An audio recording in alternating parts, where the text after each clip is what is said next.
Sinclair avec À la ronde, c'est comme ça qu'il nous présente son deuxième album et c'est comme ça qu'on a vraiment compris que le funk, c'était votre passion maintenant. C'est la musique que j'aime vraiment. Ouais.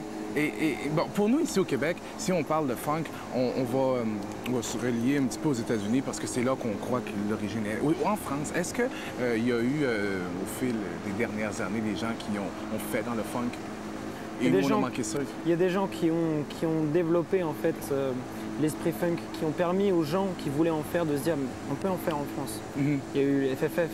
Oui, OK. Oui. Dans un style plus hard, quoi. Mais c'était bien, eux, ils ont vraiment donné envie à tous ceux qui avaient envie de faire du funk de se dire bon, on peut le faire en France, quoi. Il y a eu les Malka Family aussi qui ont développé un esprit plus George Clinton. Ouais. Mais sinon, il n'y a pas eu beaucoup de choses, quoi. Parce que c'est pas une musique française, il n'y a pas de souche funk en France. Absolument. Vraiment pas, quoi. On remarque de plus en plus d'Européens maintenant qui se tournent vers les États-Unis, bon, non seulement pour les influences, mais aussi pour aller travailler là-bas. Ils travaillent avec des réalisateurs et tout ça. Vous n'avez pas du tout senti le besoin de ça. Non seulement vous avez co-réalisé votre premier album, le deuxième aussi. Est-ce que c'était peurant, ça? Vous êtes jeune aussi, quoi? Le début de la vingtaine, c'est ça? La moitié, j'ai 25. OK, 25. Depuis quelques jours. Ah ouais? Quand? 19 juillet. OK, les fans vont être contents de savoir ça. Super, bon anniversaire. Merci. Bon anniversaire. Est-ce que c'était peurant un peu de réaliser encore une fois? Non, moi, c'est la manière dont je conçois la musique. Il faut donner au maximum. Et réaliser, ça permet de faire les erreurs qu'il faut faire pour avancer, quoi. Faire un album avec un réalisateur ou un producteur top niveau, avec des musiciens top niveau et tout top niveau, ça amène quelque chose qui est peut-être pas ce que moi j'entends dans la musique. J'ai envie d'avancer comme je l'entends. Quand vous dites top niveau, votre musique, moi je la considère comme top niveau. Est-ce que vous voulez dire qu'elle est comme... Elle est en évolution, moi je pense. En évolution, OK. Parce que si on avait la possibilité, on ferait les disques tout le temps. On ne s'arrêterait jamais de les refaire en disant « Ah non, là ça va pas, il faut recommencer ». Mais bon, c'est justement l'intérêt de faire des disques, c'est de marquer un moment et de dire « Bon, voilà, on s'arrête là. Ces chansons, elles s'arrêtent là, elles sont comme ça, et puis voilà ». On a effleuré le sujet aussi tantôt un peu. J'aimerais ça que vous me parliez un petit peu concrètement la différence entre l'approche scénique pour vous et l'approche en studio.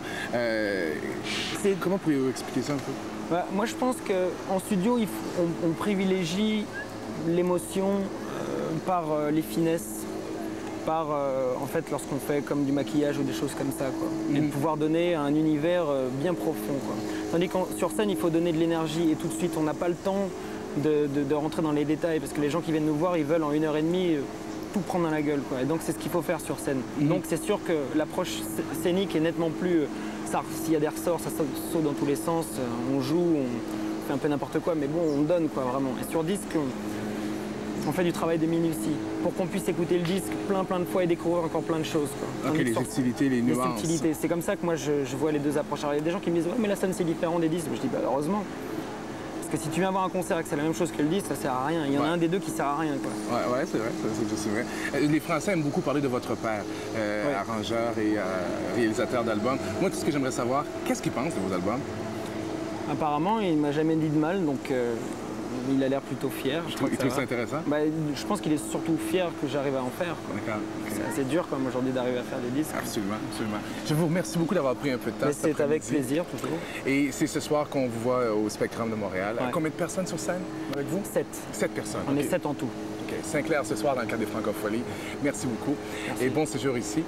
On le regarde tout de suite avec votre image, extrait de son premier album.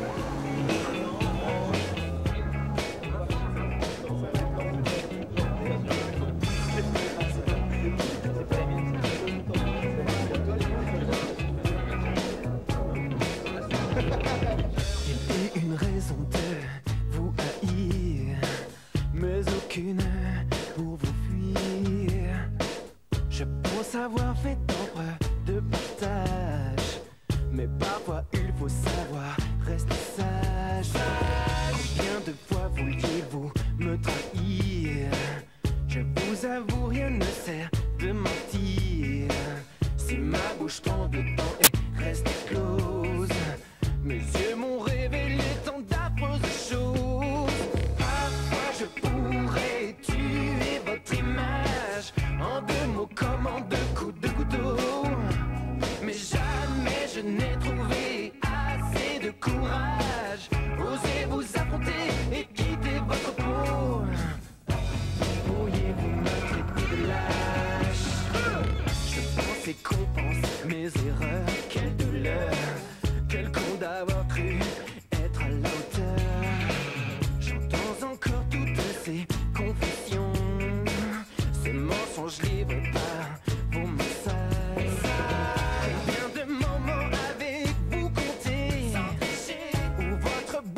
pourrait